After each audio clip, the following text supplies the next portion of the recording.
की तरफ से समस्त भारतवासियों को, करौली वासियों को शारदीय नवरात्र की बहुत बहुत शुभकामनाएं।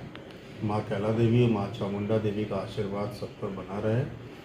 व्यवस्थाओं के संबंध में ये प्रत्येक वर्ष का कार्य है और हर वर्ष हमारा ये प्रयास होता है कि यहाँ आने वाले श्रद्धालुओं को, भक्तों को किसी भी तरह की समस्या का सामना न करना पड़े। कैला देवी मंदिर ट्रस्ट पूरी तरह से प्रतिबद्ध है कि आने वाले यात्रियों को हर तरह की सुविधा, पानी, शौचालय, वाहन, बस स्टैंड से यहाँ तक उनके आने की सुविधा, उनका प्रसाद ग्रहण करने की सुविधा और दर्शनों में उनको किसी भी तरह का परेशानी ना करें, इसके लिए हम प्रतिबद्ध हैं। शासन हमारे साथ है, प्रशासन, शासन पूरी तरह से सब लोग कमर कस के इस मेले की तैयारी कर ली है हमने, और हम उम्मीद करते हैं कि समस्त भक्तों की जो अपनी मनोकामना लेकर यहाँ आते हैं, उनकी मैया मनोकामना पूर्ण करेगी और वो यहाँ से प्रसन्न होकर जाएंगे। इस बार श्री कैला देवी जी के दर्शनार्थ कम से कम 15 से 20 लाख श्रद्धालुओं के आने की पूरी संभावना है। आज से शारदीय नवरात्र की विधिवत रूप से प्रारंभ हो चुके हैं।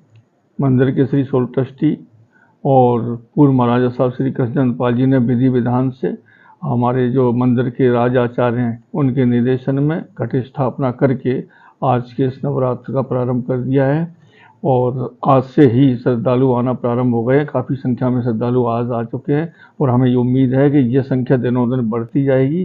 जैसा कि अभी हमारे साथी ने निवेदन किया कि इस बार हमने श्रद्धालुओं के लिए पानी की और दर्शनों में कतारों में दर्शन कराने की बहुत अच्छी व्यवस्थाएं की गई हैं और इसका मैसेज हमने बाहर सब जगह प्रसारित किया है। इस समय लगता है कि श्रद्धालु इस बार काफ़ी उत्साहित हैं और ऐसी कोई वो नहीं है, अड़चन नहीं है जिससे श्रद्धालुओं की संख्या में कमी हो सके। तो हम सब लोग उनके स्वागत के लिए और उनकी व्यवस्थाओं के लिए तत्पर हैं।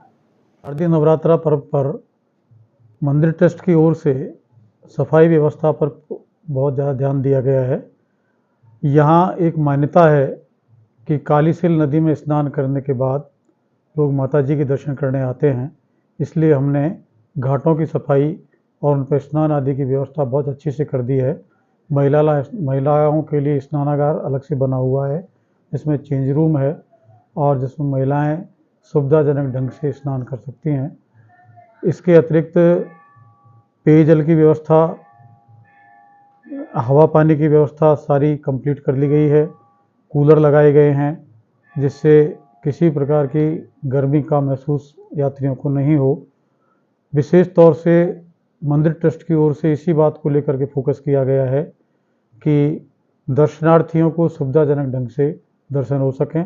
इसके लिए हमने हमारे सुरक्षा कर्मियों के अलावा कुछ अस्थायी गार्ड भी लगाए हैं और विशेष रूप से स्वयंसेवक स्काउट रोवर्स की सहायता भी ली है, उनको भी बुलाया गया है। उनके द्वारा भी बहुत अच्छे से सेवाएं दी जा रही हैं और लगभग दर्शनार्थियों को किसी प्रकार की कोई असुविधा अभी तक सुनने में नहीं आई है, क्योंकि लाखों दर्शनार्थी दर्शन करने के लिए प्रतिदिन आते हैं। हमारी मंदिर की ओर से ये अपेक्षा है और मैया से प्रार्थना है कि आने वाले दर्शनार्थियों की मनोकामना पूर्ण करे और किसी भी प्रकार की कोई असुविधा किसी को नहीं हो।